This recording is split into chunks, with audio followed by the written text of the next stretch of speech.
school education department, ever since we have been working together for the past 5 months, we have been busy, and we all know that there are a lot of negativity associated with school education, and I must admit that it's a total mess. That's all I can tell you. So we are in the process of finding out what are the problems. The problems are one thing, the solution is another thing. So at least I'm so happy with my team because we are able to find out most of the problems. So if you take us back 5 months back, school education, the directorate does not know how many staffs are working under the directorate. It does not know how many teachers are there, how many grade 3, grade 4 staffs are there all over Nagaland. That is the Department of School Education. So I'm happy to announce that we have done a very comprehensive test. We have done a lot of survey. So likewise, our department officers, staffs alike, we have been working very hard, and I think we will be able to share some data with all of you. Uh, we have, which we have passed our, what do we call, total number of schools. We have at current 1,939 schools. So we are not touching the private schools just now. We are just sharing the private schools ka, government schools ka data because most of the private schools are there in urban areas where whatever. So we will come back to that. That is within the ambit of school education. But to overall give you an idea of our schools scattered all over Nagaland, district wise, we have given you the list. The total number of schools and the total number of teachers are a different picture today. We have not been conducting recruitment for so many years, especially graduate teachers. So everybody talks about shortage of math teacher, science teacher shortage. I'm true to say there is huge shortage. Likewise, government primary schools, they are not supposed to cross their district, but we have noticed that there are lots of transfers. They are crossing their district, and the logic behind not crossing their district is primary teachers, they deal with early child education, so they have to communicate in their mother tongue, in their own language. So there is a standing government order, not during our times, from before. So we have noticed that there are huge migration of teachers, especially to urban areas like Dimapur vis-a-vis Chumugidima, Newland, all these areas. So for that also we want to bring it to your notice. Then, as we said, it is a total mess. Just to give you one example, for matriculation, we know the timetable, when it will be declared. Then once they go to class 11, 12, we need teachers. So NPSC conducts exams for postgraduate teachers. So they finished all the, what do we call, formalities, written exams, this and that. Then we communicated to them also to, what do we call, conduct the oral interview early because metric results are going to be declared. Children need to go to schools. So they said it will not be over even by October, November this year. So we had no option but to take a cabinet decision and go for ad hoc PGT teachers recruitment because once students come to school, we are helpless. So we conducted very fast. Then we declared our results on 6th July. NPSC declared the result 3 days before us, 6th July again, 3rd July again. You see? So now we have two sets of teachers, one recruited through NPSC and another recruited through us. So these teachers are not, what do we call, we cannot just toss them around as we like. So today, some of the biggest challenges is teachers are being tossed around. Teachers are pawns in the hands of the public vis-a-vis even the politicians also. So teachers are very dedicated. Many of them are giving their best of services, but we are failing to appreciate them. Many of them go to rural areas. Some of them, they retire from there itself. So we have here a bunch of teachers who are dedicatedly working. They need to be appreciated. Then we have a bunch of teachers who are using their local legislators and moving to any places they want. So obviously, those people who are staying back, they do not like to see their friends taking advantage of this. So the spirit is very low. The moral within the teachers may be perhaps very low also. Plus, there is no professional growth within the teachers. For instance, only this year, after the government was formed, we announced for the promotion of teachers, graduate teachers to assistant headmasters. Many of them are on the verge of retirement. You see, at the fact end of their career, that is the only professional growth they are getting. And who are these teachers? They are getting promotion along with some of their students. So professionally, we have not taken care of our teachers. So today, I must confess to all of you that we are very sorry for our teachers. Whatever it is, education, I'm a socialist at heart. Education is very important. All other areas it's equal, but education and health. These are two areas where the government need to constantly intervene, need to be updated with what do we call its intervention. So today we will try our best, and when we say we will try our best, today we require the what do we call engagement of everybody, including the media fraternity. The media fraternity continues to be one of our largest partner. We have decided that the system of communitization, it includes the village council, but I'm sorry to say that some village councils, they are hand in glove with what do we call proxy teachers, because a graduate is getting more than 1 lakh. So the son or daughter of the village council, they decide and they're dividing the salary. So things like this, we realize that many of our school managing committees are doing very well, but we also realize that there are loopholes. So we have been engaging a lot of students union, because students union, they are there for the public. They are idealistic at many distinct, but they are motivated. They are motivated for change. They are motivated because they have hope in the future. So we have been traveling all over Nagaland. We have been meeting with some of our students union also. Many of the students union, they derive their strength from their federating units. That is the range, what do we call tribe range. Then they go and touch every village. For example, I was very impressed with the Chang Students Union. They have personally visited all the Chang schools, which comes to 67 schools. And they have not only interacted with the teachers, they have taken pictures of the dilapidated buildings which are scattered all over Nagaland. And here I just want to make a quick remark. Most of our school buildings were built in the 70s, and we have not done any major repairing. Then from central government, we get a little bit of funding, but their SOR is for all over Nagaland. So if the SOR, the money which they gave, is for repairing one school in Dimapur, the same rate also applies for one, let us say, in Pungro or Tanamir. So SOR rates are very different. So Delhi needs to understand this. Delhi also needs to understand that we need a major push in terms of infrastructure. Our state government is very poor. That we all know.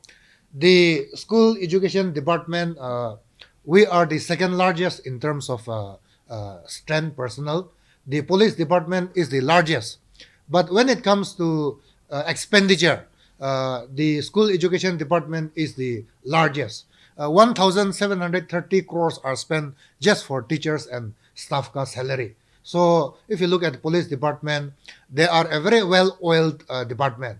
They have what we call people in the PHQ. They have people in the secretariat.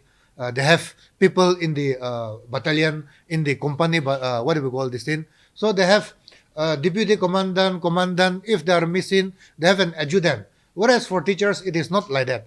When you transfer a policeman knows exactly where to go, and as soon as he or she reaches that place, there is a place for him or her to stay. Whereas for our teachers, once we transfer them, for many cases, they do not even know the name of that village. So they go searching for that village. They have to go and search a place for them to stay. Then in villages, you don't create flat system for rent out. So they go and request people. Then at times, communication is not possible. So if they do not have conveyance, they have to wait for the local taxi In some cases, local taxis are not available. Then not only that, once they decide to go to their place of posting, they have to take out the logistics of how to run their family. Maybe they have to leave behind their children. The husband has to take care of them in cases. So a lot of stress is there on teachers. But the manner in which teachers are being pushed here and there, one thing is that we all need to cooperate. We all also need to work where we do not stress our teachers anymore, because the foundation of human society, education can only set us free. Education will bring everything. And when you look at the rural areas especially, they all deserve the same opportunity as they get here in Kohima or in Dimapur. In Dimapur, what we have noticed is that young teachers, they do not want to stay at home and get their salary. So a lot of our primary schools, government middle schools are now doing very well, because we have a new vibrant set of young teachers who are very committed to their work. But we expect that to also reach out to every part, every nook and corner of Nagaland. What is happening is that we toured the what do we call Zunapoto area, and the public, including the Eastern Sumi Students Union, they all wrote to us memorandums saying that teachers are being transferred. And there are cases where there is 0-1 teacher in one school, 0-2 teacher in another school. So we do not simply have a mechanism to check this. For example, if a teacher is retiring in August, we do not have the statistics, because we do not have that system. So if a teacher is retiring in August, prior to that, we should be knowing that we need to replace that. Now teachers, we don't have a reserve battalion. So we have to go for recruitment, and recruitment takes a very long time. NPSC is not in a position to satisfy our needs. NSSB, which needs to recruit primary teachers, they are in no position to conduct exams for us. So what I'm telling you today is we have a huge, what do we call, gap between coordination between what do we call different institutions which are working together. So in our list, we have an overall retiree list. From today onwards till 31st December 2024, a lot of teachers will be retiring. A lot of our staffs will be retiring. At the officer administrative level, 71 officers will be retiring. That is the Nagaland Education Administrative staff. Those are officers. At grade 3 and grade 4 together, 40 and 76 people will be retiring. But if you look at the pattern of teachers who are retiring, 323 teachers will be retiring. Now, surely in another 15 months, we will have acute shortage of teachers. So like this, in 2010, the last graduate teacher was inserted.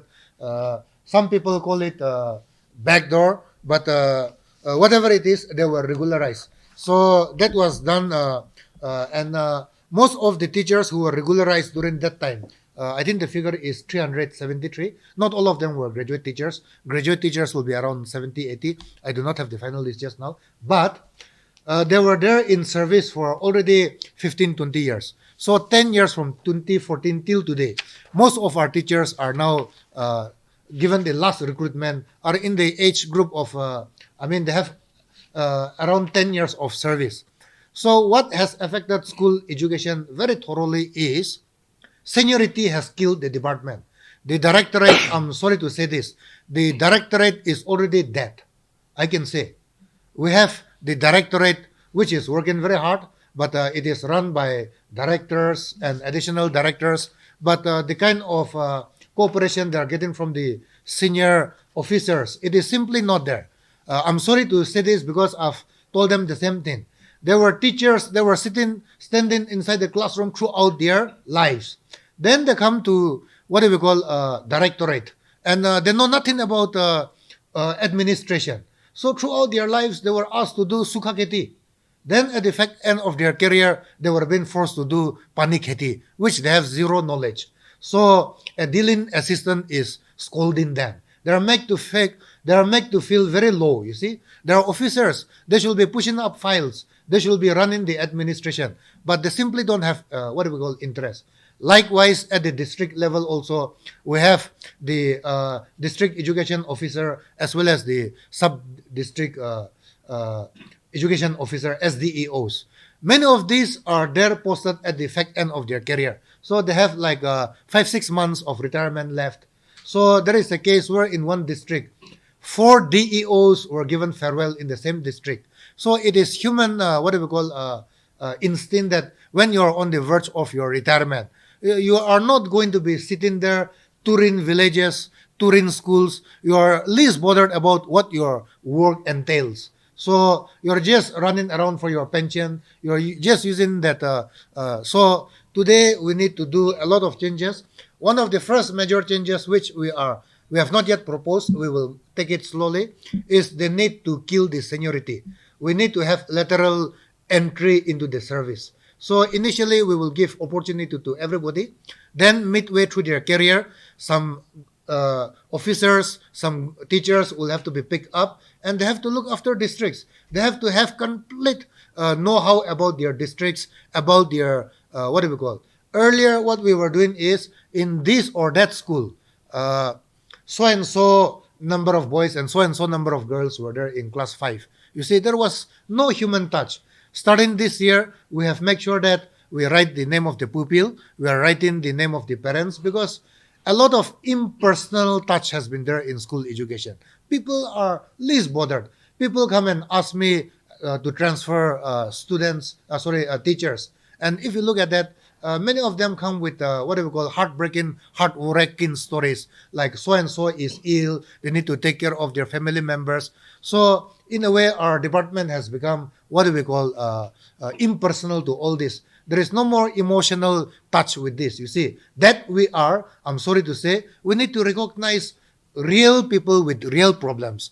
For us, all these are just figures with the same complaint. So today, a lot of personal touch is what is necessary in school education, because whether we like it or not, if we do not build the foundation of school education, it is very, very difficult. One area where I want to just highlight to you about our School of Affairs is, for example, I went to Meluri subdivision.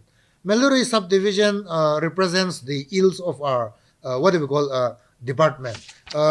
It is not very easy to, what do we call, communicate. Schools are all scattered here and there. And on top of that, what we have there is, we have schools, of course. We have a lot of teachers, of course. But in Meluri, if you look at it, you will realize that we had, I'm not pointing against anybody, just for your information, we had the representative of Meluri, who was once upon a time in charge of our department also. If you look at Meluri, you will notice that the total number of students who are in our government setup,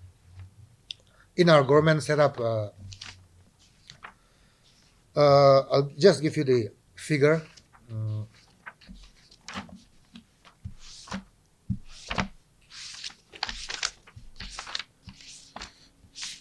In Meluri itself, we have what do we call one private school. That private school, it is run by about 37 teachers. Then they have what do we call a total number of more than 2,700 students in one school alone.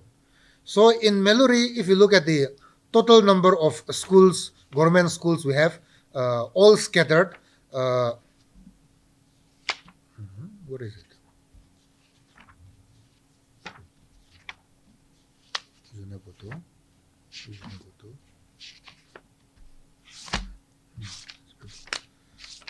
I'm sorry, just one moment.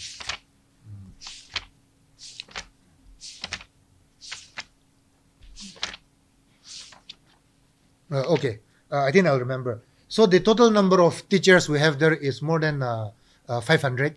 Then teachers, government teachers in Meluri subdivision. Then we have 42 schools scattered all over. And then the number of students we have, it is 2021. You see, a private school alone is having 37 teachers and more than 2,700. So this is the kind of affairs we are having here. So what I'm saying here is, the department is a huge liability for public expenditure. We must know that the way the government is spending money on school education. We are all affected. It is not just school education. We are pumping a lot of money. At this rate, it will be easier for us to close down all our government schools and send them to schools like Jirio, Northfield, or where expenditures are more than 1 lakh perhaps, because per capita per child we are spending more than 1.3 lakhs to invest in our teachers, students and teachers. So the total number of students we have all over Nagaland is, including private school, it is 4 lakh. Then in the government school setup, we have about 1 lakh 50,000. So what we also realize is that most of the teachers are not going to their posts. So for that, we will enforce it next year. I'm sorry to say this, but we need to be harsh.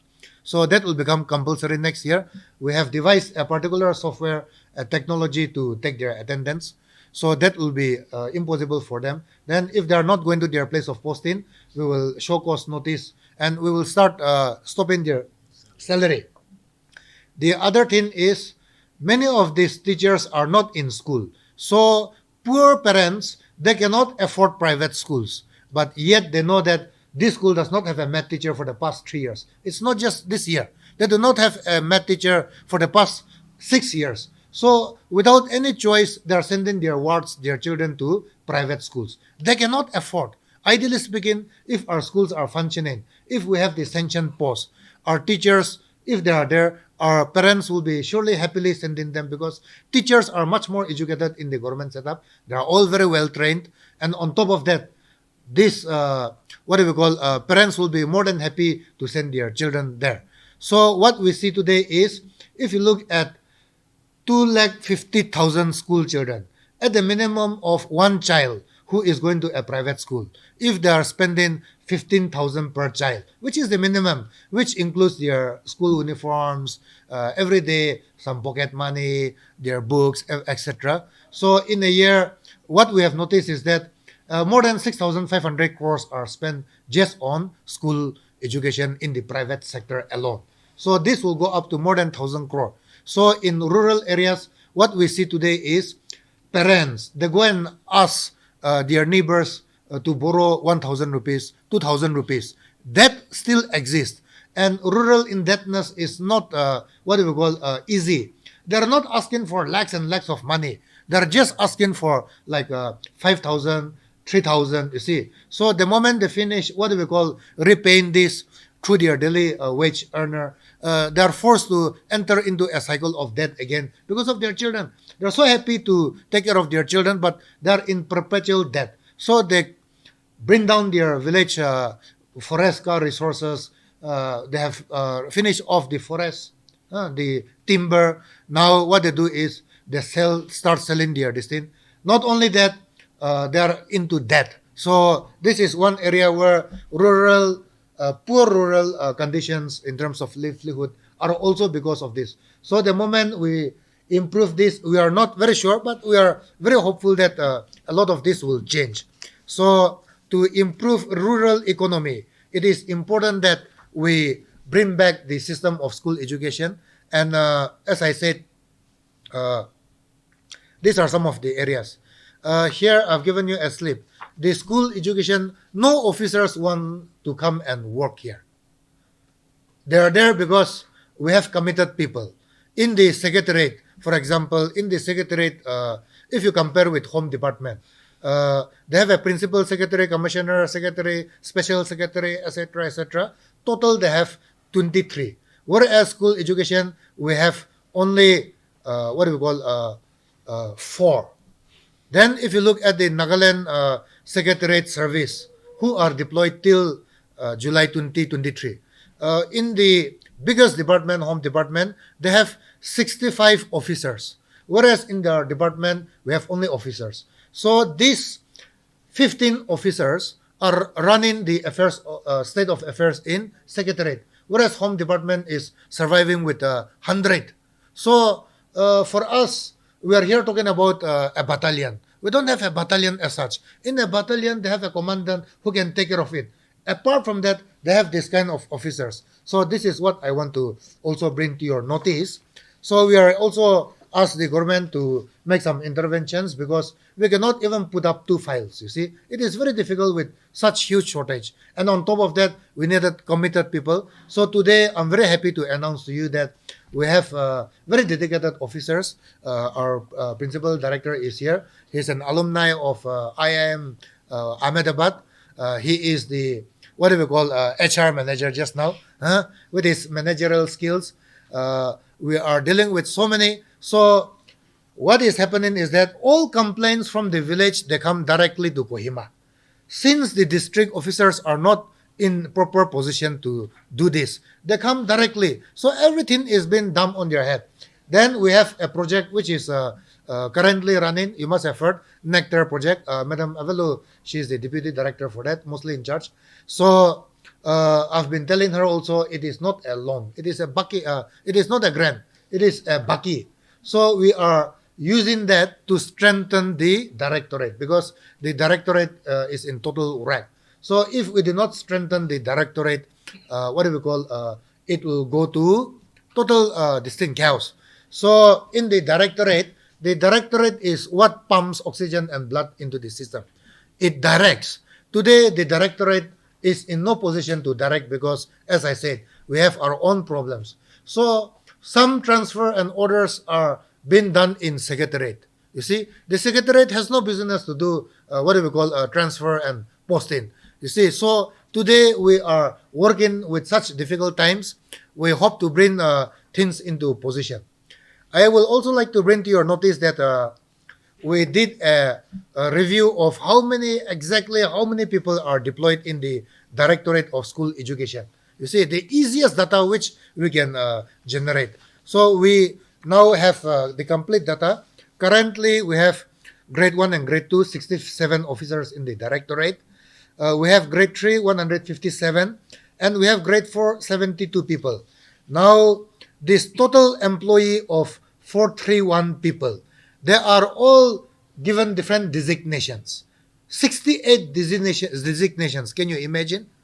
So the problem with our department is too many designations. See, 431 people, they are all operating under the name of 68 designations. All right. So likewise, we have come to the notice that graduate teachers is one cadre.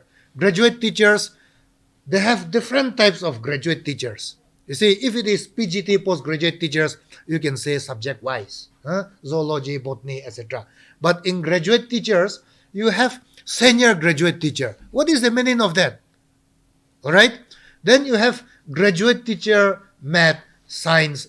If you categorize all these, there are more than 15 types, or there are 15 types of graduate teachers. You see? So what is happening is a lot of piecemeal solution has taken place in the department. Kuchili laga, it has scratch koribo. Now it is all covered in bandage. There is no more place to scratch. So we are in total coma. We are no longer in ICU. We have gone to coma. You see? So today we have understood our baseline. From here, we want to go ahead. So the cooperation of everybody is required. Today, all teachers, all schools are asking for what we call Hindi teachers. I can very comfortably tell you that it is not possible. If somebody is asking for Hindi teacher, we take out from here and put it here. And they are satisfied that piecemeal solution is done. As soon as this one is removed, their legislator, the public is coming and saying, we don't have Hindi teacher. So we put the same one there. So now we have worked out the math.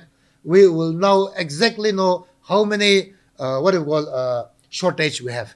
We do not even have 1,000 science teachers. We do not have 1,000 math teachers. They are all in the range of 900. So with schools ranging 1939 schools, how can we provide science teacher to or math teacher to all the schools? So today, once we do this, we are hopeful that we will put up our note of submission, recommendation to the government. The government has to do something. Otherwise, as I said, we are completely helpless. And today, of course, under the dynamic leadership of our 5-time Chief Minister, he has given me this assignment. So I take it as a very huge responsible task because as far as public administration is concerned, I'm also somebody who just joined. So perhaps with the kind of inputs we are getting from all social walks of life, with the kind of consultative meetings we are having with different cadres of our department, we will be able to do something. The smallest cadre in our department, which is eight cadres. We have primary teachers cadre. The smallest one is the planning cadre. There are eight of them, eight sentient posts. Eight of them are fighting over seniority. Can you believe it? It's just a simple case of running in the Excel sheet, see where they were born, when they joined office. It's a very simple thing. But today we have created such kind of what do we call system. So currently we have 178 legal cases against us. So if we say we are going to do cadre review, I can assure you that more than 500-600 court cases will immediately come to us. So today, what we are telling the seniors is that we are not talking against your seniority, but today we all must work together. Today you must sacrifice. We will listen to all of you. We will listen to your grievances. And also we need to walk ahead. Like for example, primary teachers, the group with the largest number of teachers, but also at the same time, they are not organized. So the postgraduate teachers are very organized, obviously, because they are all postgraduates, you see. So the primary teachers, there is nobody to talk for them. They are poor chaps, poor people. They're just being tossed here and there, you see. And they do not receive any dignity in their lives also. You call a high school head of institution as headmaster. You call a higher secondary as principal. You call this head of institutions as teacher in charge. So tomorrow is Teachers' Day. We are hopeful that we will make some significant announcements. Primary teachers, it is like they are accursed. They can never reach director. They are not supposed to cross so that that line is also there. What line? Lakshman line is also there. So, sorry, I'm in love with Rekha. So that Lakshman line, they are not supposed to cross what do we call joint director. No, deputy or joint? Deputy. They cannot cross deputy. Hindi teachers and language teachers cannot cross joint director. You see, their life is already set. So those who can reach director are graduate teachers. Out of the 15 categories, 13 categories can reach director. Then the postgraduate teachers can reach the directorial level. But the manner in which things are moving now, since there is no recruitment, it will take a long time for graduate teachers to reach what we call director, because there has been no recruitment for the past 25 years. So only when we start recruitment this year, the process, the entire chakra will start moving again. Have you understood the logic? Then today we have these cases where high schools are upgraded to higher secondary. So the principal of a higher secondary school is running the school, whereas his student is the headmaster of that school. And the headmaster is writing the APR, the service record of his boss. Have you understood? So this is what is happening. So as I said, we can continue talking about what are the ills, what are all these things. Today, if you look at school education, we surely have a lot of teacher shortage. I am very sad to note that regular teachers we have ad hoc teachers who are getting scale. We have contractual teachers who are also getting scale. Then we have fixed teachers who are just getting fixed pay. So the regular, ad hoc, contractual, fixed, 4 categories of teachers are at the postgraduate also, graduate teacher, primary, at all levels. So the regular teacher feels that he or she is entitled. The donkey work is done by the fixed one. So you are instigating this kind of thing in the system itself. So the regular teacher in most cases does not go and work. The fixed teacher and the ad hoc and contractual needs to go to work because some penalty can come against them, disciplinary measures can come against them, and they are left at the mercy of what report goes against them. So today we have to study all this. These figures are available to you. I will not read out. So that is one thing. In most of the schools, especially primary and middle schools, the so-called head teacher, teacher in charge, is responsible for closing the school, ringing the bell during recess. So ideally speaking, we want to keep one multitasking staff there. But if you look at the records of our what do we call grade 3 and grade 4 staff, even at our present strength, we have grade 3, which is a total, including regular, ad hoc, blah, blah, blah, all these things, 1430, and grade 4, we have 2350. Now the problem is regular are only 1393. So if we send the ad hoc contractual fixed to interiors, rural areas, they will not join their job. They will say it is better to give up our jobs.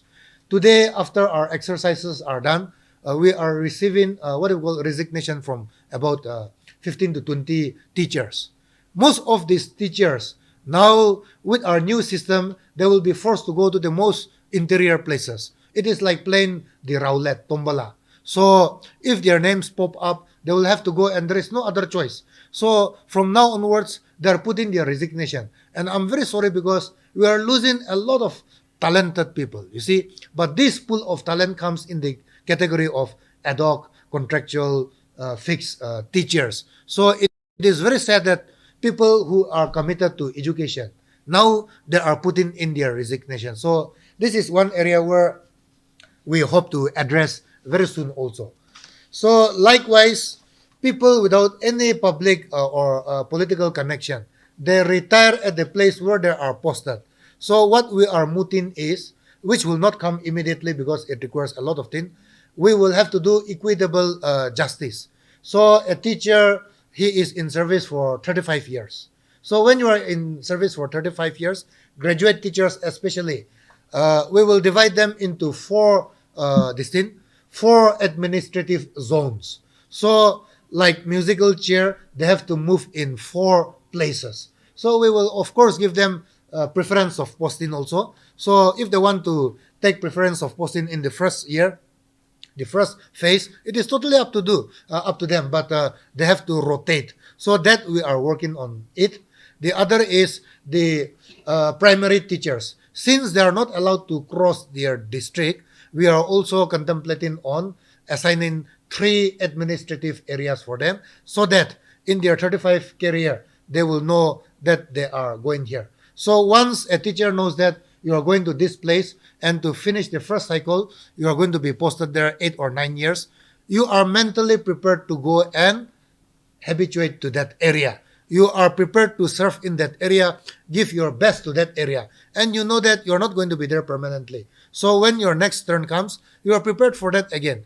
So today, if you look at what do we call teachers, teachers are appointed as BLOs, Education Department. Election Department do not appoint Police Department as BLOs. So a lot of public pressures are there. I'll just give you one small anecdote.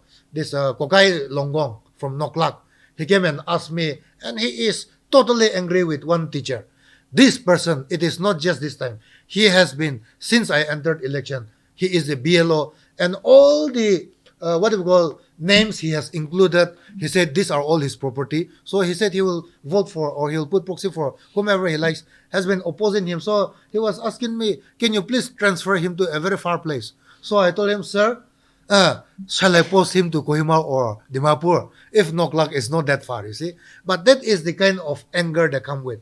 So today, what we need to look at is, we are not blaming teachers, but we have not created a system. So once the students' union, they take care of their villages, they take care of this thing, we know very well that this task cannot be done by ourselves. This requires the cooperation of everybody. I've been telling our legislator friends also, please do not come to me without knowing the statistics of your school.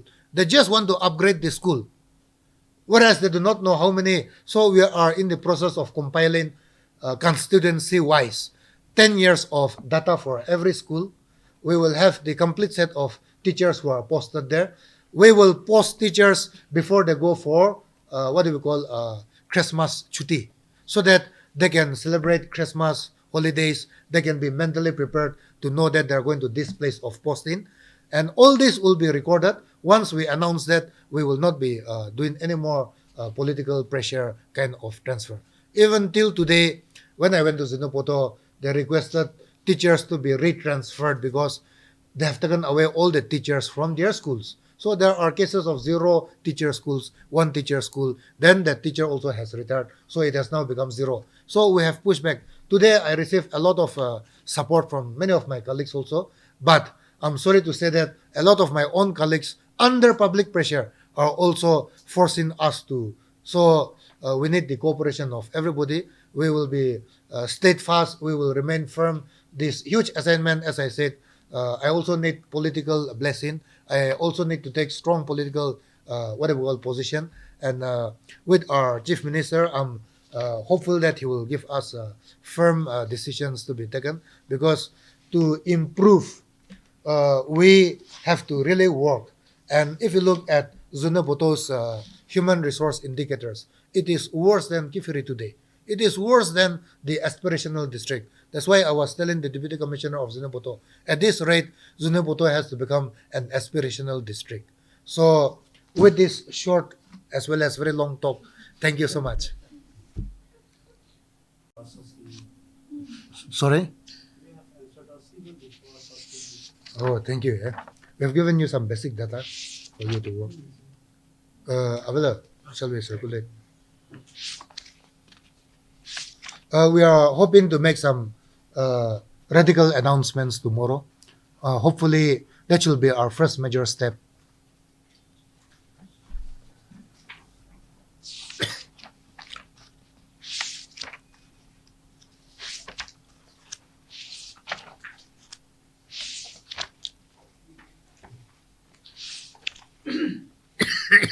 You have said about proxy teachers also, even village leaders and involved in proxy teachers, engaging proxy teachers. So what action are you going to take against? With proxy teachers, you see, we are making this announcement today because we have captured the biometrics of all our staffs, except 168. They have not taken medical leave, so that will ultimately come. But we do not know. These are gray areas. So we have taken the biometric of all our staffs. We have cross-verified, what do we call, their details, their appointment orders.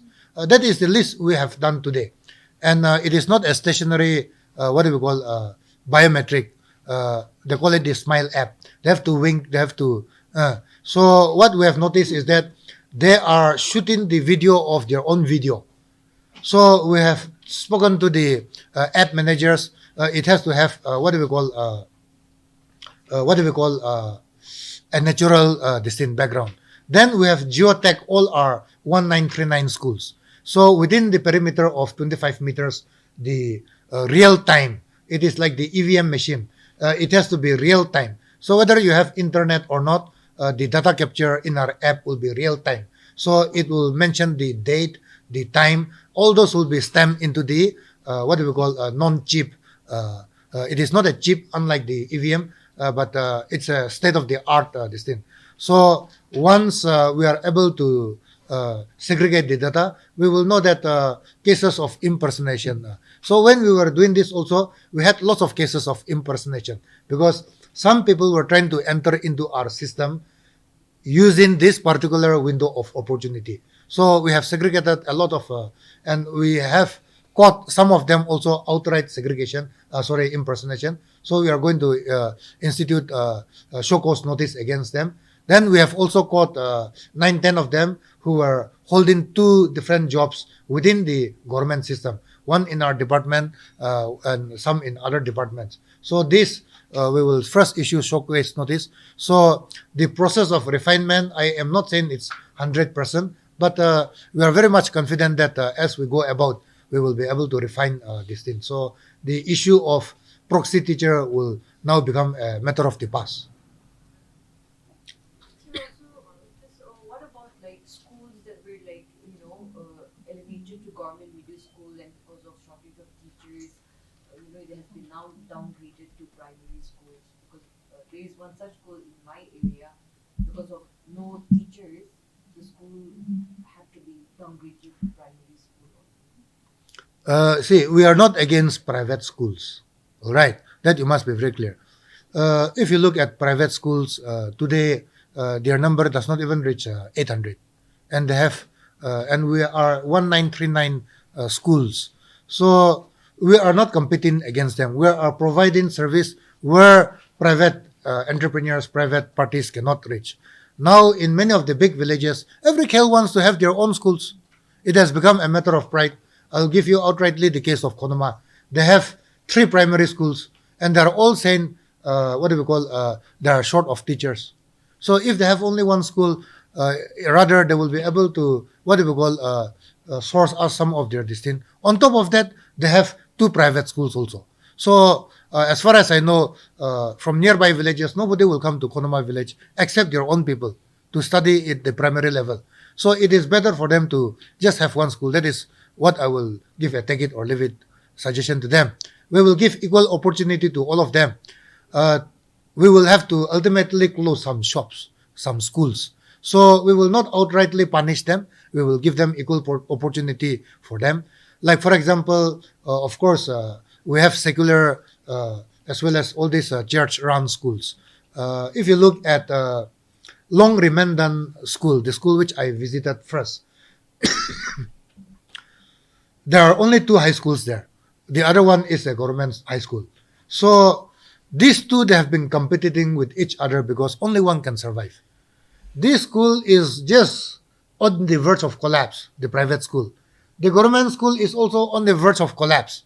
If they had come together, they will have provided very good education to their community. So we are now going to review all these things. I had a meeting with our Honorable Mathang. You see, I could not fathom the idea of Don Bosco, which has schools all over the world. They are very reputed. You see, theirs are all based on need basis, on pure business model. So when Don Bosco opened a school in Lakhuti, I just wanted to ask him, what was the logic? And he confided in me, close down all the government schools here. Even that Lakhuti school is that Don Bosco school is on the verge of collapse. Have you understood? So we have today this issue. In a school, if the teachers are not there, if the school is not functioning, you take your children to the nearest subdivision. And what are the parents doing? Just sitting there and waiting for their children. All right.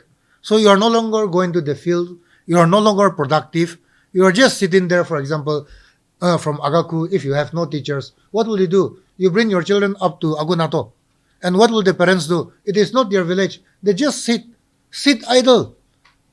And sorry to say this, the father will start drinking, start domestic issues, because they have no productive things to do in Agunato. So today we see a lot of this migration. Here in Chedema village, which is within my constituency, we have that village also. I've requested the village community to close down their private Catholic school. You see, because it does not make sense. Why should you suffer? Why should you try to make ends meet ends when you do not even have the resources? So let us just make a good government middle school. Let all the children come here. It's the same thing, you see. So the idea that government schools are for poor people, we should stop that mentality. So to do that, we are planning to start smart schools here. You see, today school education needs success stories for people to emulate. A lot of our government middle schools and primary schools are doing very well, but we want to provide facilities which are much, much more than private schools. And let us see the mentality of our people, whether they will send their children to our government primary schools. Today, our higher secondary schools are the most sought after. Everybody is crazy for our higher secondary schools. Why? Because the private party, they are not able to penetrate this, and we are just sufficing that needs. So most of our students are from private schools. So we are planning to do MOU between 4 government high schools, for example, under Sataga subdivision. The feeder school is the Sataka Government Higher Secondary School. We will sign MOUs where preferences will be given to those people who are passing from our school system. Then only then, because if you go to Agunato, if you go to many of our higher secondary schools, it is all packed jam. There is simply no place for them to sit. We cannot open up sections because there is no room. Starting with this year, under the new education policy, colleges are not allowed to take up class 11 and class 12. So, Science College, for example, Kohima, it was reputed because of class 11 and class 12. Earlier, it was called PU. So, from this year, there is no more 11 and 12 in Science College. So, today, we see a huge gap. In Kohima alone, out of the 13 colleges which have been asked to stop this, 13 colleges, 7 higher colleges were from Kohima. So simply, we do not have enough higher secondaries to put them. So perhaps we are studying the statistics of the private. Where are they going? About 1,500 students, where are they going if they are not going to colleges?